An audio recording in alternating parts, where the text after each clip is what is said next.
वो कौन थे जिनके सिर्फ एक जुमले ने राजा के ताकतवर ऊंटों को जमीन से चिपकने पर मजबूर कर दिया और अहंकारी मुलाजिमों का गुरूर खाक में मिल गया। ये वाकया शहनशाह ए हिंद अजमेर के दूल्हा हजरत ख्वाजा गरीब नवाज का है। बात उस वक्त की है जब सरकार गरीब नवाज अजमेर शरीफ तशरीफ लाए थे।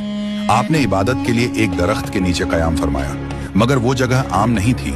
वहां दिल्ली और अजमेर के हुक्मरान राजा पृथ्वीराज के ऊंट बांधे जाते थे। शाम का वक्त हुआ, राजा के मुलाजिम जब ऊंट लेकर आए तो उन्होंने देखा कि वहां एक दरवेश और उनके साथी बैठे थे। बजाय एहतराम के वो अकड़ कर बोले, अरे ये जगह राजा के ऊंटों की है, आप यहाँ से हट जाइए। गरीब नवाज ने बड़ी नरमी से समझाया, भाई ये जगह बहुत बड़ी है, आप जहाँ चाहे वहाँ ऊंट बांध सकते हैं, यहाँ हम लोग बैठे हैं, आप कहीं और जगह बांध लो। मगर ताकत के नशे में चूर मुलाजिमों ने गुस्ताखी की, बदतमीजी भरे अंदाज में कहा, नहीं आप यहाँ से उठ जाओ, ये राजा के ऊंट बांधने की जगह है, यहाँ आप नहीं बैठ सकते। गरीब नवाज ने उनकी जिद सुनी और जलाल में नहीं बल्कि सुकून से फरमाया, अच्छा ठीक है, हम यहाँ से उठ जाते हैं, तुम शौक से राजा के ऊंटों को यहाँ बिठाओ। उसके बाद आप वहां से चले गए। मुलाजिमों ने अपनी जीत समझी और ऊंटों को उसी जगह बिठा दिया। मगर जब दूसरा दिन हुआ और मुलाजिमों ने ऊंटों को उठाना चाहा तो मंजर देखकर वो हैरान रह गए। ऊंट तो अपनी जगह से उठने का नाम ही नहीं ले रहे थे। उन्होंने बहुत कोशिश की, ऊंटों को मारा, पीटा, हर झोर लगा लिया, मगर बेजान पत्थर की तरह ऊंट वहीं जमे रहे।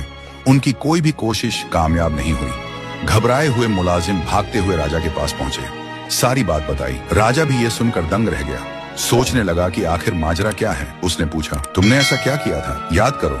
मुलाजिमों ने डरते हुए कहा, वहां दरख्त के पास एक दरवेश और उनके साथी बैठे थे, हमने उन्हें वहां से हटने को कहा था। उन्होंने गुजारिश की थी कि हमें बैठने दो, मगर हमने बदतमीजी करके उन्हें वहां से उठा दिया। राजा समझ गया, उसने फौरन हुक्म दिया, तुम लोग अभी उस दरवेश की खिदमत में हाजिर हो जाओ, उनके कदमों में गिरकर माफी मांगो, वरना ये ऊंट कभी नहीं उठेंगे। मुलाजिम आपको ढूंढते हुए खिदमत में हाजिर हुए, आपके कदमों में गिर गए और अपनी गुस्ताखी की माफी मांगने लगे। सरकार गरीब नवाज का दिल दरिया है। आपने उन्हें देखा और इरशाद फरमाया, जाओ तुम्हारे ऊंट खड़े हो गए हैं। मुलाजिम दौड़कर ऊंटों के पास आए तो देखा कि राजा के ऊंट वाकई खड़े हैं। सुभान अल्लाह, ये है हजरत ख्वाजा गरीब नवाज की शान। जिस जबान से बिठाया उसी जबान से उठा दिया।